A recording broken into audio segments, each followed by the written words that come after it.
하지만 앞으로 태형건설뿐만 아니라 다른 시행사나 다른 시공사나 부실이 날 가능성이 높아지고 있다고 생각하시면 되고요. 시행사나 시공사가 부실이 일어날 경우에는 금융기관들의 부실 대출 위험 역시 발생할 가능성이 높다고 생각됩니다.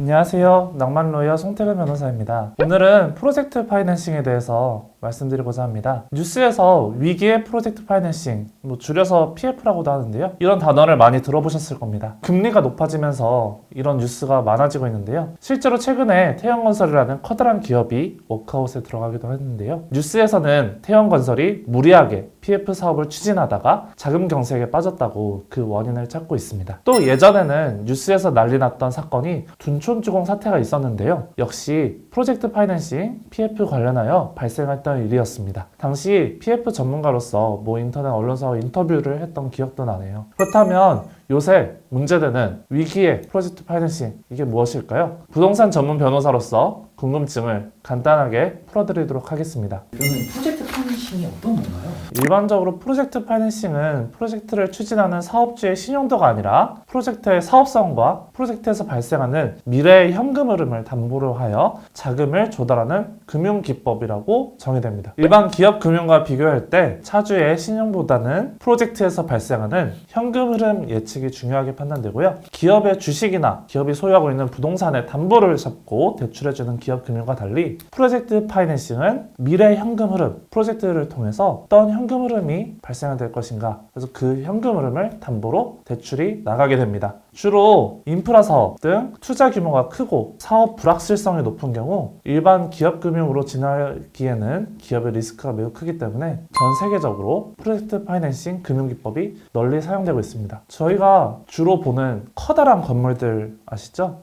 예를 들어 제가 했던 것 중에 LCT가 있었는데요. LCT 같은 경우 역시 프로젝트 파이낸싱 금융기법을 통해서 자금을 조달했던 사안이었습니다. 그러면 개념에 대해서는 이해가 됐는데 그럼 이 PF의 장단점은 좀 어떻게 될까요?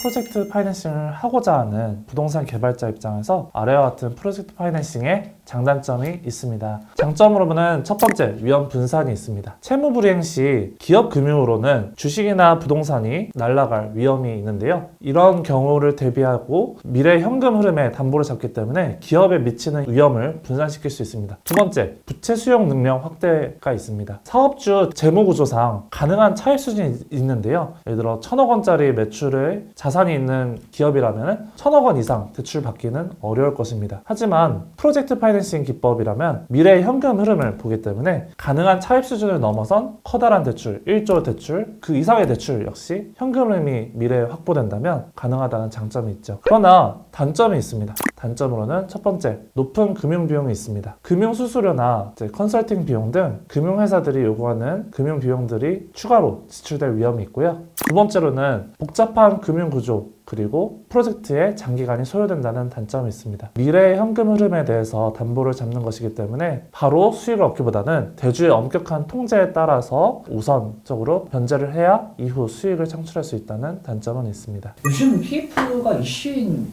위험이다라고 하는 게 좀 어떤 것 때문에 그런 건가요?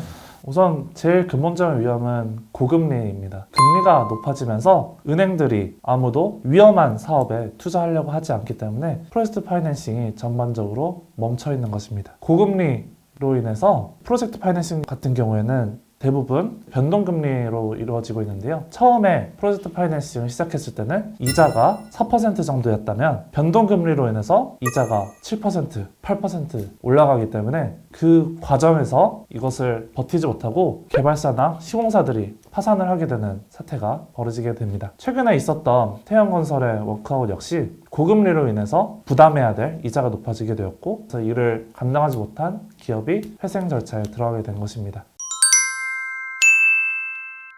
그러면 PF 사업의 당사자에 대한 자세한 설명을 좀 드릴 수 있을까요? 프로젝트 파이낸싱의 경우 관여하는 당사자가 많은 것이 특징인데요. 예를 들어서 저희 아파트 재건축, 재개발 같은 경우에 재건축 조합, 재개발 조합이 시행사가 될 것입니다. 또 공사를 수행하는 시공사, 대우건설, 현대건설 회사들이 시공사가 되겠고요. 그리고 금융 대출을 맡는 대주단, 농협은행이나 금융기관들을 얘기합니다. 또 부동산 신탁을 담당하는 신탁회사, 그리고 분양을 받는 수분양자들이 기본적인 당사자에 해당하죠. 재개발조합이나 재건축조합 같은 경우를 제외하고는 일반적인 기업들이 아니면 개인이 프로젝트 파이낸싱을 할 경우에는 이제 페이퍼 컴퍼니를 많이 세우기도 하는데요. SPC라고 해서 PFB라는 명칭의 회사들이 시행 주체가 되게 됩니다.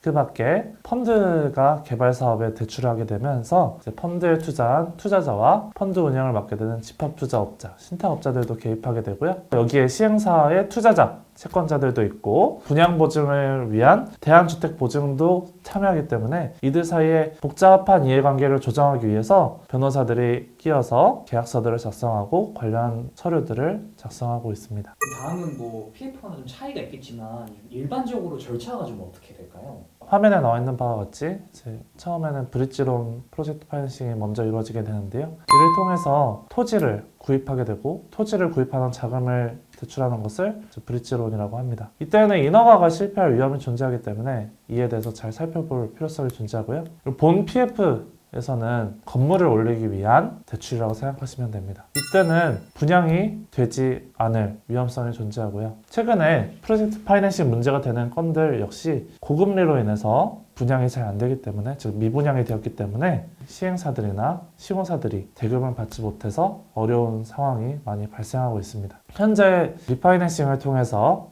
이런 부실을 막고 있긴 한데요. 리파이낸싱이란 쉽게 말하면은 대환 대출, 돌려막기라고 생각하시면 됩니다. 하지만 앞으로 태형건설뿐만 아니라 다른 시행사나 다른 시공사나 부실이 날 가능성이 높아지고 있다고 생각하시면 되고요. 시행사나 시공사가 부실이 일어날 경우에는 금융기관들의 부실 대출 위험 역시 발생할 가능성이 높다고 생각됩니다. 실제로 제가 제일 많이 하고 있는 소송도 역시 공사대금 미지급 또는 대주들의 시행사에 대한 대출금 반환 소송들인데요. 시행사인 차주가 파산을 해버리는 경우 해당 채권은 휴지 조각이 되기 때문에 금융 부실 위험이 점차 커진다고 볼 수 있겠고요. 일반 국민에게도 위험이 전가될 수 있다는 좀 위험성이 있다고 할 수 있겠습니다.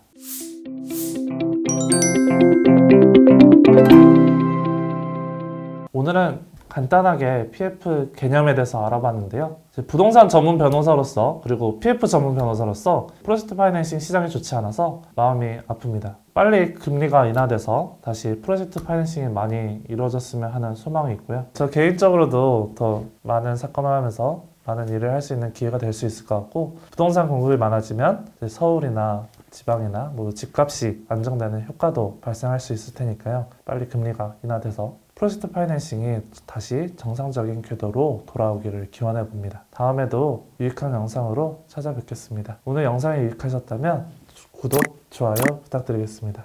감사합니다.